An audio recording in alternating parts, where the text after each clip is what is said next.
Right, hello, I'm JP. Just make a short video to test my video camera of my cooking kit that I take away with me on bushcraft expeditions. So, it comprises of my fuel bottle, and the rest of my cooking equipment: cup, burner, shield, etc. Brew kit, all sorts in there. You have to excuse my two little co-stars running around. First of all, go through the fuel bottle. This is a Trangia fuel bottle, made of hard plastic. Okay, it's got a screw top non-spill lid. Okay, which you undo anti-clockwise. You press the button on the top, and it enables you to pour out the correct amount of methylated spirits as you require. You can then do it back up, then stops the button depressing, and once you get rid of a little bit of residue in there, it stops it from emptying out into your backpack. It's pretty tough, pretty pierce proof. It's not going to split in your sack. Okay, so it's probably the best one. They're not very expensive, £10 to £15 range. This one's a 500ml one. You can get bigger and bigger and bigger, but this is what I suggest you get. As I say, it's good and solid. It's not going to split. It's got this metal ring around the neck as well, so when you tighten it up, it doesn't split the plastic. It fits in there nice and solid. So that's the fuel bottle, very important. Okay, it's also big enough that you can, in cold weather, put it inside your clothing to keep it warm. As in very, very cold weather, methylated spirits doesn't evaporate very well, so it's very difficult to use your burner if your methylated spirits is cold.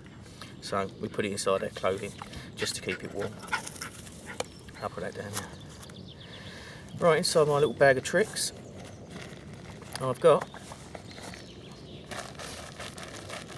a brew kit. There's a little leather reindeer skin bags that I picked up. I buy some bushcraft, used to sell them. I don't know if they still do. I've got these off my friend in Sweden. This contains some made up sachets of coffee with powdered milk and sugar in, to the way I like it. So all I've got to do is pick it out. I've not got to muck around with all different stuff. There's about 10 packs in there, so plenty for the weekend. Also, something I always carry in another nice little bag is stock cubes. Okay, ordinary OXO cubes. They can be used for a multitude of different reasons. For spicing up your food, if you're foraging, you've got bland food. Also, the tin foil on the outside makes excellent lures. So if you, like me, carrying a bit of fishing kit in a pouch on your belt, you've got something to make lures out of if you're out in the field. Always handy to have. So they're not diuretic. They've got salts and other goodness in, so they're always handy to have to make a nice hot drink or to spice your food up, as I said. Next,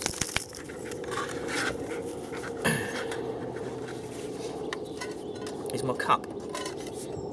This is a Snow Peak. Just put this on the floor for a moment. This is a Snow Peak cup. Okay, it's nice and big. I've also drilled 2 holes here and here. I'll show you the reason behind that in a moment. So that's my cup. It's nice and light. It's made of titanium, so it's nice and light. It's got a good rigid handle on it. It's not going to fall apart. It's not going to bust. It's not going to bend in the field if you've got it in your pack. Okay. This is a windshield that fits onto this Snow Peak cup. This is also titanium, and this goes around my burner to stop the wind blowing it and maximise the efficiency of the burner. So, burner wise,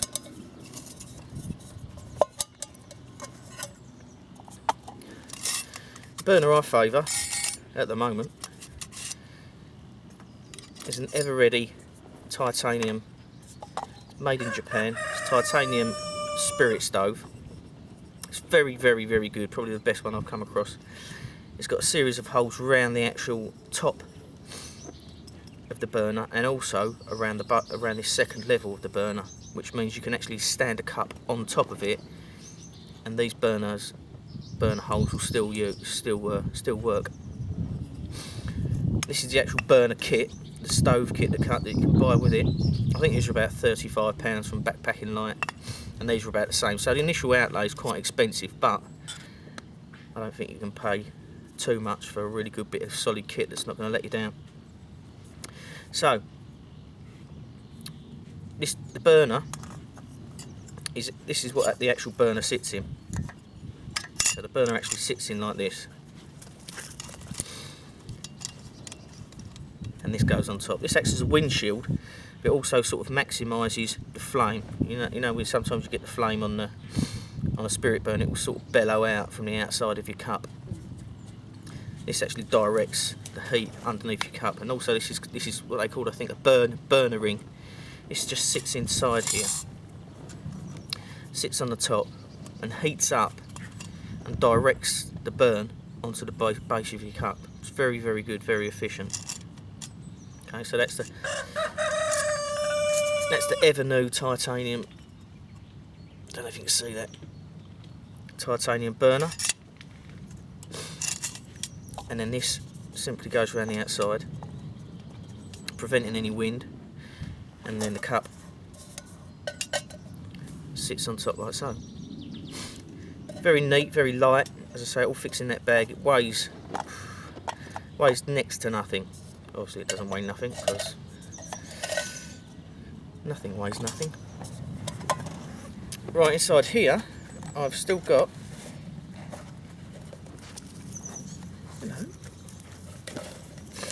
another titanium cup. This is the second one of these I've had. The first one, someone liked it so much I gave it to them, so I've had to get another one. So this is my second one. Obviously I've got holes in either side, the same as my cup, which I'll show you why that is now. In the bottom of here I've got a couple of pieces of wire .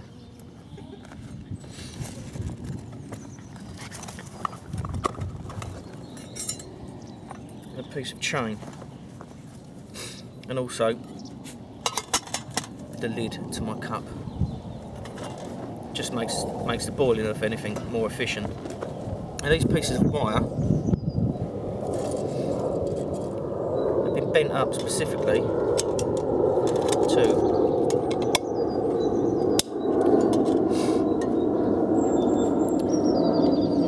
fit inside my cup, so I can use it on a fire. So if I don't want to use my fuel, or conserve my fuel, or I can have a fire, I'll tend to use it over a fire like so, and just make a simple pot hanger up and just hang that up. Also, this is another piece of wire and a chain. The chain has the same effect, but it just gives you a bit more length to your dangle. And this piece of wire fits on this one, and you can also hang this over the fire. So it's a very versatile cooking kit. You can use it wherever and whatever the weather and whatever fuel you need, or whatever's available to you.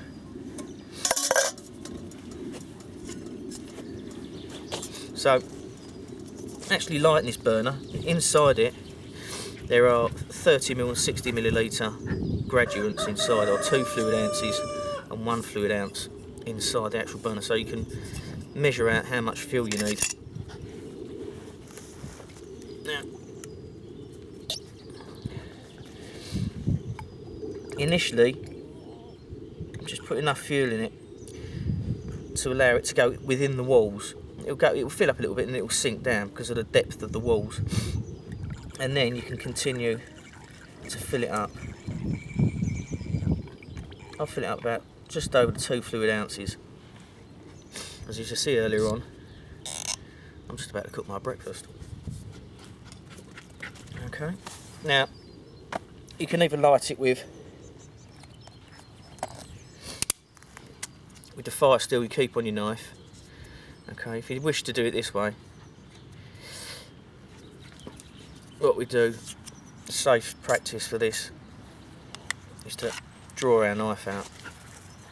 Now we hold our knife near to the burner, holding our fire steel underneath, and we draw the fire steel back and keep the knife in the same position.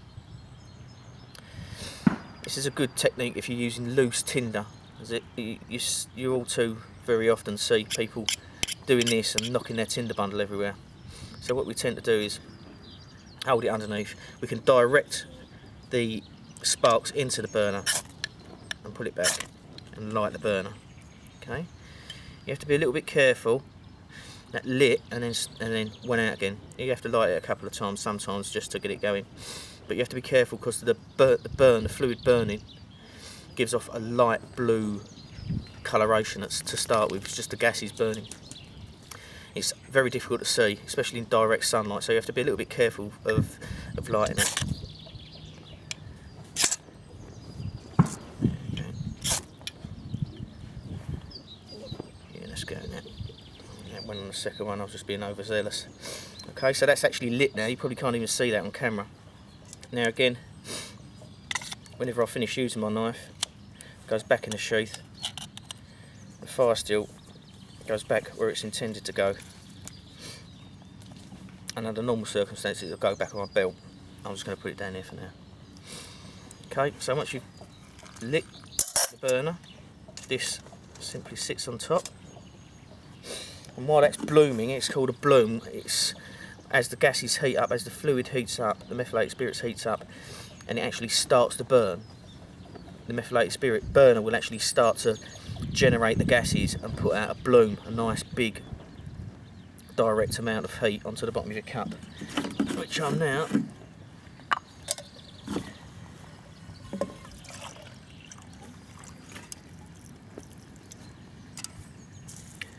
going to fill with water. I'm going to put my egg in it. Okay, then this goes around the burner. This simply sits on top like so. As I say, it's very efficient. I think it boils about 500 millilitres of water, which is about, what's that, 15 fluid ounces of water in about 5 minutes, I think. So when you're sitting out in the wilds, there's no rush. You can get your brew on or your egg and have your breakfast. I hope you've liked looking at my little cooking kit, my little cooking setup. As I say, in the initial outlay, it's quite expensive with titanium. I mean, a whole lot of this probably cost just over £100 to buy. But it's one of them things that you progress from a Crusader or Army Cup and get something a bit more efficient, that's a bit lighter, or a lot lighter, and just fits your own personality really. You just end up with a kit that you really enjoy using, and this is my cooking kit. I hope you've enjoyed this video. Until next time, I'm JP. Catch you later.